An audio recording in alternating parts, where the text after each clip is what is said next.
Good morning, dear students. You are watching Patel Science Academy, and dear students, in this lecture, I'm going to teach you about a very important topic which is related to photosynthesis, and the name of the topic is nature of light. Dear students, आज के इस lecture में हम ये important fact देखने जा रहे हैं कि जो सन है, सूरज जो है, वो जब ज़मीन पे उसकी लाइट आती है तो प्लांट्स उसको कैसे यूज़ करते हैं और कैसे अपना काम फोटोसिंथेसिस करके अपना फूड यानी ग्लूकोज कार्बोहाइड्रेट तैयार करते हैं और ख़ुद भी ज़िंदा रहते हैं और फिर उन प्लांट्स पे दूसरे लिविंग ऑर्गेनिज़म भी जो है वो अपनी एनर्जी उनमें से यूज़ करते हैं और वो भी ज़िंदा रहते हैं। और इस तरह से दुनिया में एक सिस्टम चलता है एनर्जी का एक ऑर्गेनिज़म से दूसरे ऑर्गेनिज़म में ट्रांसफ़र होने का। लेकिन इसमें सबसे इम्पोर्टेंट पॉइंट या स्टूडेंट आता है नेचर ऑफ लाइट, यानी ये जो सन जो है, जो रिचेस्ट सोर्स है एनर्जी का, उसमें से जो लाइट निकलती है वो लाइट कैसे हमारे पास आती है और कौन सी लाइट हमारे पास आती है उसको आज इस लेक्चर में पूरी डिटेल के साथ समझेंगे। Without wasting a time, let's go ahead. Okay, dear students, so nature of light. The light is a form of electromagnetic radiation. Dear students, electromagnetic radiation की फॉर्म में लाइट जो है हमारे सन से और अर्थ पे आती है और अकॉर्डिंग टू क्वांटम थ्योरी, एक थ्योरी है क्वांटम थ्योरी, इसके हिसाब से it travels as a stream of a tiny particles. ये जो लाइट है सन में से जो आती है वो कैसे आती है, एक स्ट्रीम की तरह, एक बीम की तरह, एक बीम बन के, एक स्ट्रीम बन के, उसमें छोटे छोटे पार्टिकल रहते हैं और वो जो बीम है छोटे छोटे पार्टिकल का जो सन से ज़मीन पर यानी अर्थ पे आ रहा है उसको अपन फोटोन बोलते हैं। तो कैसे फोटोन उसको बोलते हैं उसकी एक फ़ोटो बता देता हूँ आपको। It travels as a stream of a tiny particles, यानी बहुत सारे टाइनी पार्टिकल्स है वो जो है ट्रैवल्स करते हैं और ट्रैवल करने के बाद जो जिस तरह से वो दिखते हैं वो क्या है वो अभी आपको मैं बताता हूँ। यहाँ पर उसको हम फोटोन बोलते हैं। देख रहे हैं ये सन है, ये राइज हो रहा है।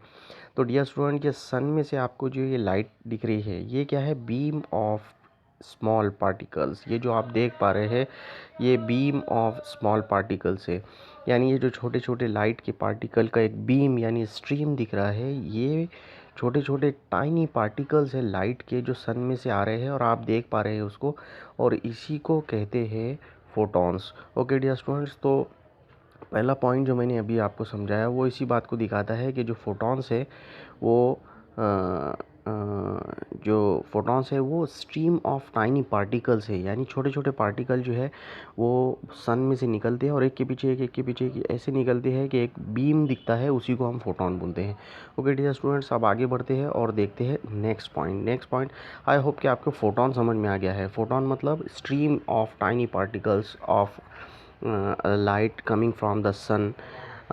तो डियर स्टूडेंट, जो लाइट है वो हमारे एनर्जी का बहुत बड़ा सोर्स है, लेकिन वो इलेक्ट्रोमैग्नेटिक वेव की फॉर्म में जो है ज़मीन पर आता है, यानी एक स्ट्रीम की फॉर्म में आता है जिसमें छोटे छोटे पार्टिकल रहते हैं, उनको फोटॉन्स बोलते हैं। Okay dear student, photon contain a quantum of light.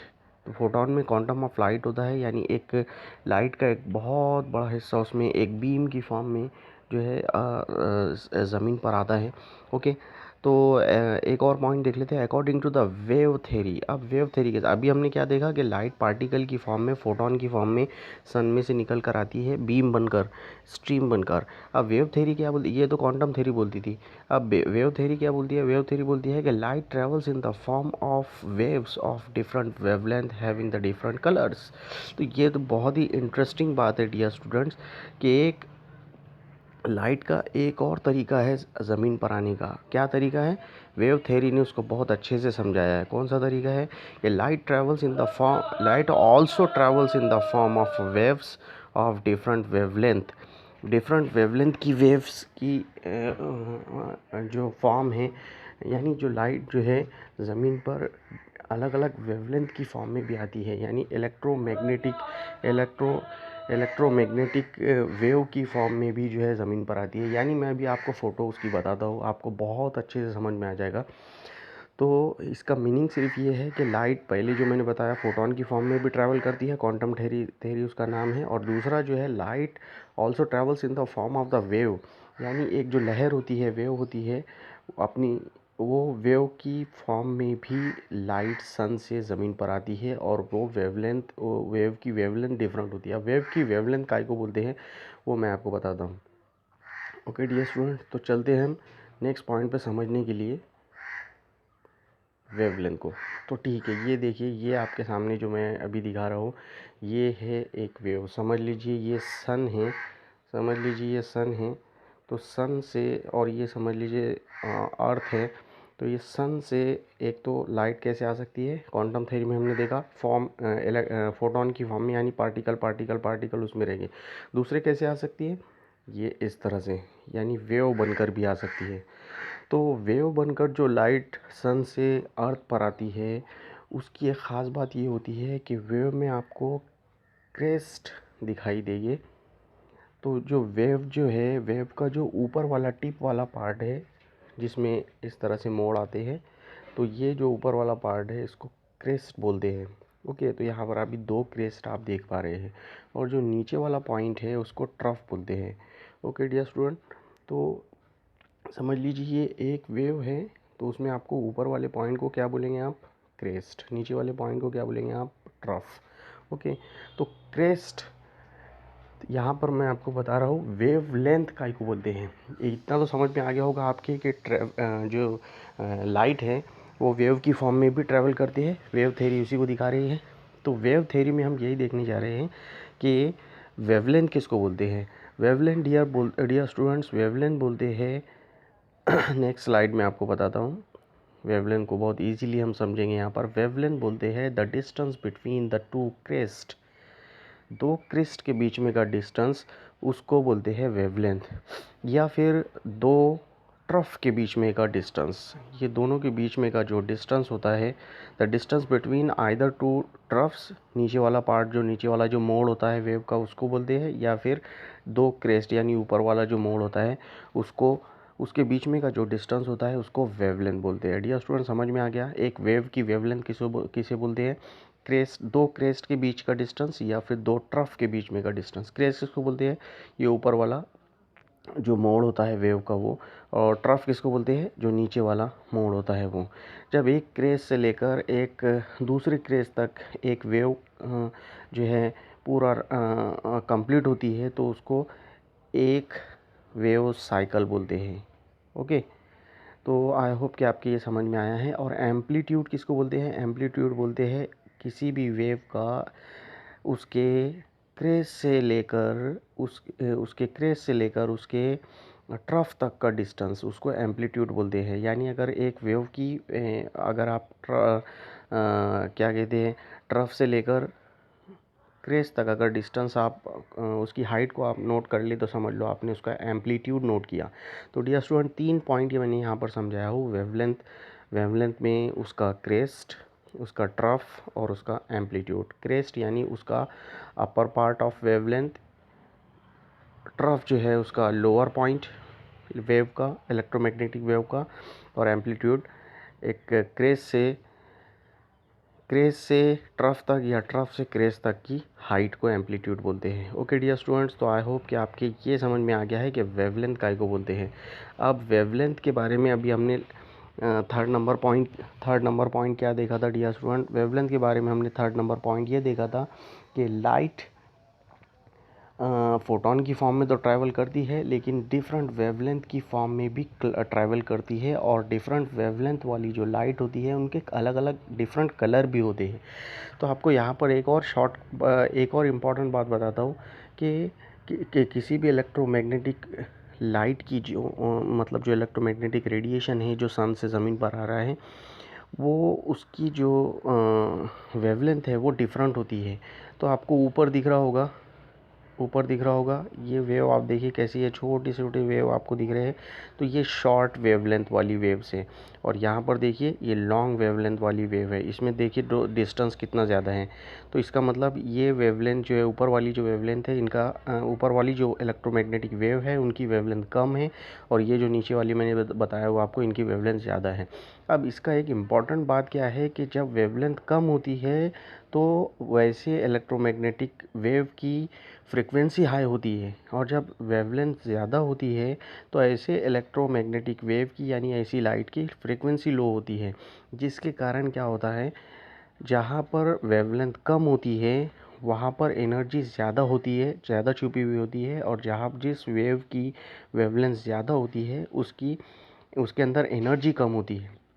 तो वेवलेंथ जो है डियर स्टूडेंट्स, वो छोटी से लेकर बड़ी से बड़ी लेंथ तक हो सकती है।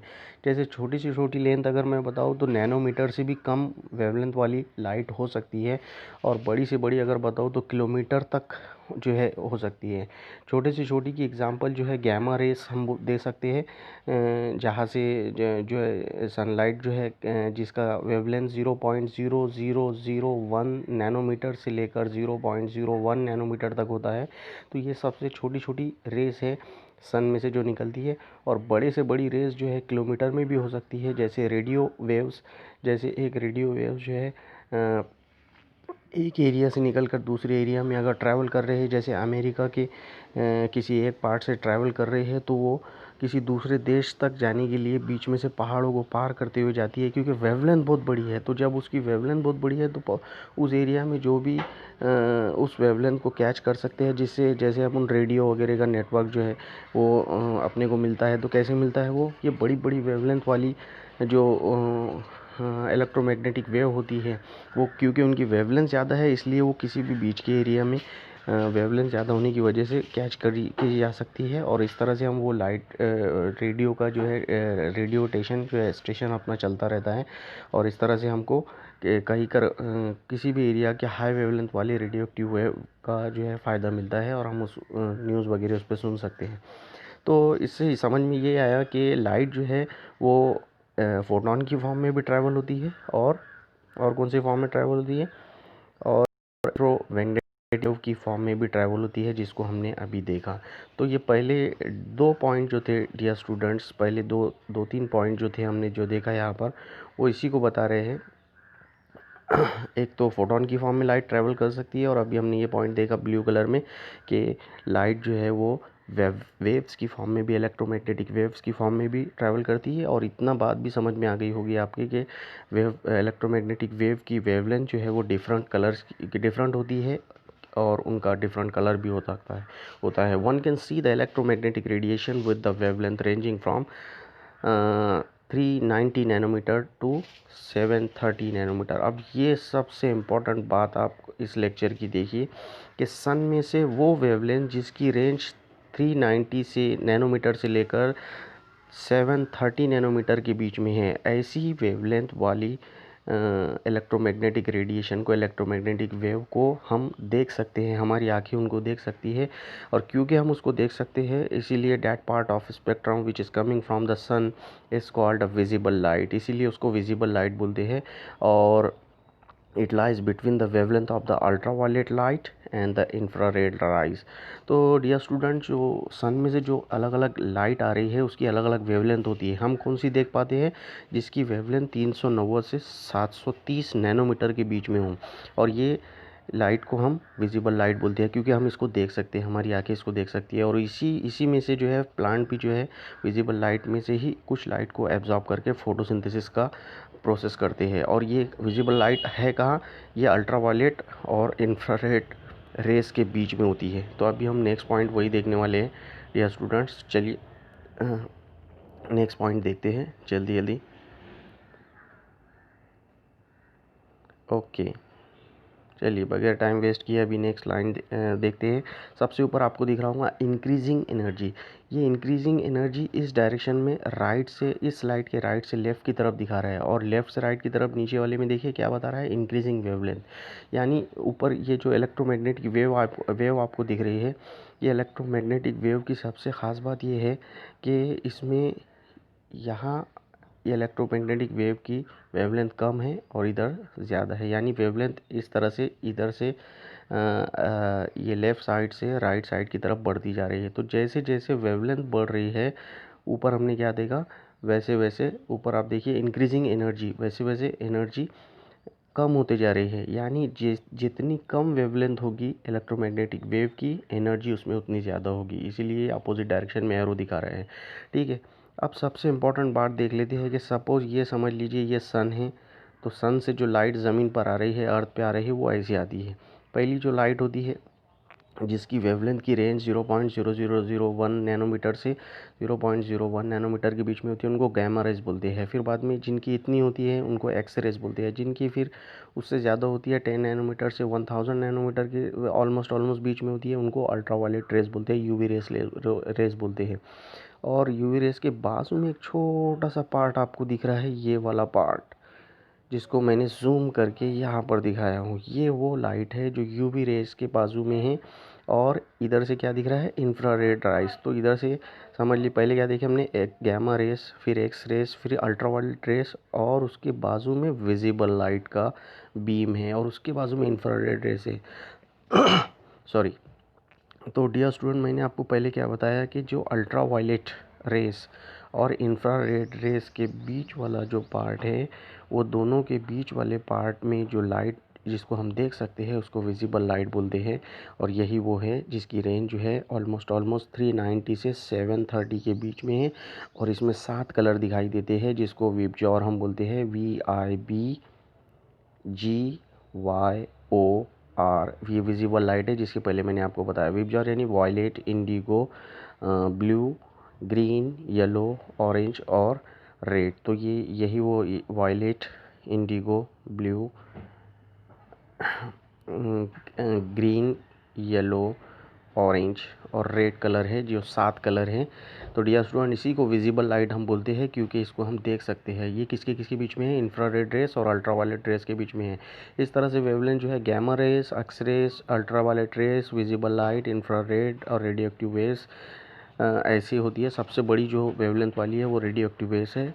तो डियर स्टूडेंट, विजिबल लाइट में जो 7 कलर आते हैं, विबजॉर उसको शॉर्ट फॉर्म में बोलते हैं। इसकी लेंथ कहाँ से कहाँ तक है, 390 नैनोमीटर से लेकर 730 नैनोमीटर, जैसे कि पहले स्लाइड में मैंने आपको बताया हूँ। ओके डियर स्टूडेंट, अब आगे की तरफ बढ़ते हैं। तो ये जो विजिबल लाइट है, यह हम यहाँ देख रहे हैं।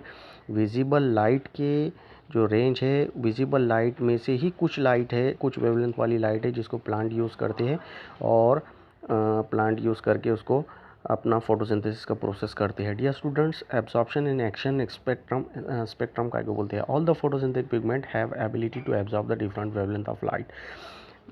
प्लांट सेल में जो क्लोरोप्लास्ट है, क्लोरोप्लास्ट में जो फोटोसिंथेटिक पिगमेंट है, chlorophyll A, chlorophyll B, carotenoid, carotene, xanthophyll, ये सब के सब जो पिगमेंट है ये एबिलिटी रखते हैं लाइट को एब्जॉर्ब करने की, डिफरेंट वेवलेंथ वाली लाइट को एब्जॉर्ब करने की।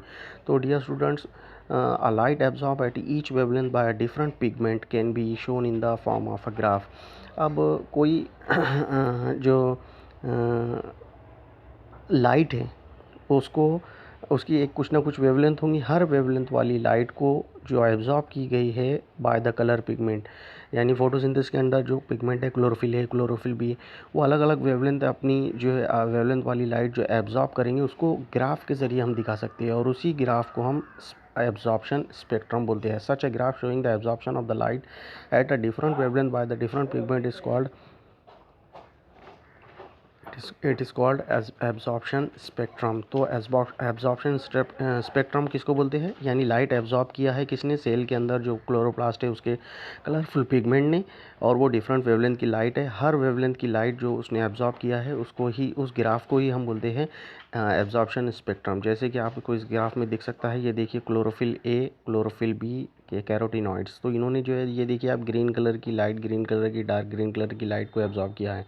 इधर ये एक्सिस पे हमने वेवलेंथ दिखाया है नैनोमीटर में, और ये एक्सिस पे हमने अमाउंट ऑफ लाइट एब्जॉर्ब, यानी कितना अमाउंट लाइट का एब्जॉर्ब किया है उसने, वो दिखाया है। तो ये क्लोरोफिल ए ने जितना एब्जॉर्ब किया है वो हम यहाँ देख रहे हैं, क्लोरोफिल बी ने जितना एब्जॉर्ब किया वो यहाँ पर हम देख रहे हैं, क्लोरोफिल कैरोटीनॉइड्स ने जितना एब्जॉर्ब किया है वो ग्रीन में यहाँ देख रहे हैं हम, और लाइट ग्रीन में भी इस तरह से देख सकते हैं। तो डियर स्टूडेंट, ये जो ग्राफ है जो बता रहा है कि क्लोरोफिल ए से लेकर कैरोटीनॉइड जो भी अमाउंट ऑफ लाइट को एब्जॉर्ब करते हैं डिफरेंट वेवलेंथ की, देखिए यहाँ से 390 से लेकर 730 तक हमने ग्राफ में वेवलेंथ की नैनोमीटर में दिखाया है।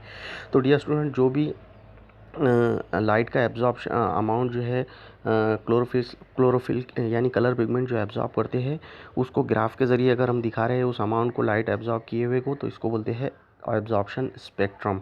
ओके डियर स्टूडेंट्स, तो इसमें सबसे इम्पॉर्टेंट बात यही है कि एब्जॉर्प्शन स्पेक्ट्रम की कि क्लोरोफिल ए एंड बी इस ग्राफ में क्लियरली ये शो करता है कि more light energy is absorbed at the blue, violet and red wavelength of the visible spectrum. यानी ब्लू कलर जहाँ पर है, वायलेट कलर जहाँ पर है और रेड कलर जहाँ पर है, वो साथ में से जो ब्लू, वायलेट और रेड कलर है वहाँ पर क्लोरोफिल ए और बी सबसे ज़्यादा लाइट को एब्जॉर्ब करते हैं और फोटोसिंथेसिस करने का काम करते हैं।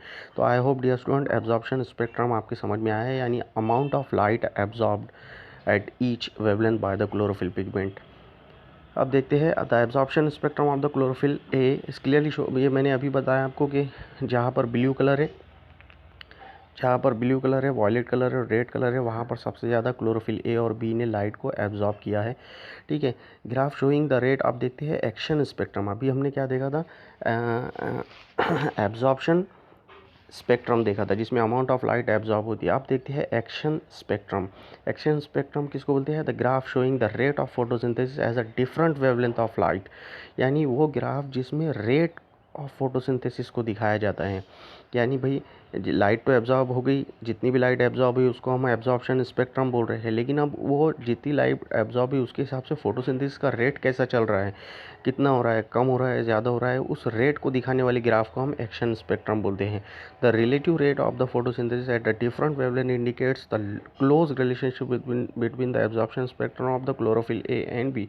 जाहिर सी बात है डियर स्टूडेंट, क्लोरोफिल ए और बी ने जितना भी एब्जॉर्प्शन स्पेक्ट्रम बनाया है उसके बीच में और जो फोटोसिंथेसिस का रेट वाला यानी एक्शन स्पेक्ट्रम है, दोनों के बीच में एक क्लोज रिलेशनशिप होगा ही, क्योंकि जितनी ज़्यादा एनर्जी एब्जॉर्ब होगी उतना ज़्यादा फोटोसिंथेसिस होगा और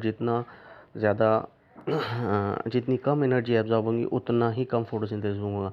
ओके डियर स्टूडेंट, तो comparison of the absorption spectrum for the chlorophyll pigment and the action spectrum for the chlorophyll pigment show that the wavelength of the light absorbed red and blue by the chlorophyll pigment are very similar to the wavelength that cause the photosynthesis। तो इससे dear student इस point से ये पता चलता है कि red और ब्लू वाले रीजन में विजिबल लाइट की जितना ज़्यादा लाइट एब्जॉर्ब हुआ है वो एक्चुअली सेम है रेट ऑफ फोटोसिंथेसिस को दिखाने के लिए। यानी जितनी ज़्यादा रेड और ब्लू वाली लाइट जो है एब्जॉर्ब होगी उतना ज़्यादा क्लोरोफिल ए के ज़रिए फोटोसिंथेसिस का प्रोसेस होगा। दस absorption in the spectrum action spectra match well each other. यानी एब्जॉर्प्शन स्पेक्ट्रम और एक्शन स्पेक्ट्रम का एक दूसरे से ये मैच होना ये बताता है कि फ़ोटोसिंथेसिस के लिए लाइट का होना बहुत ज़रूरी है और लाइट जो है वो एब्जॉर्ब की जाती है सन में से।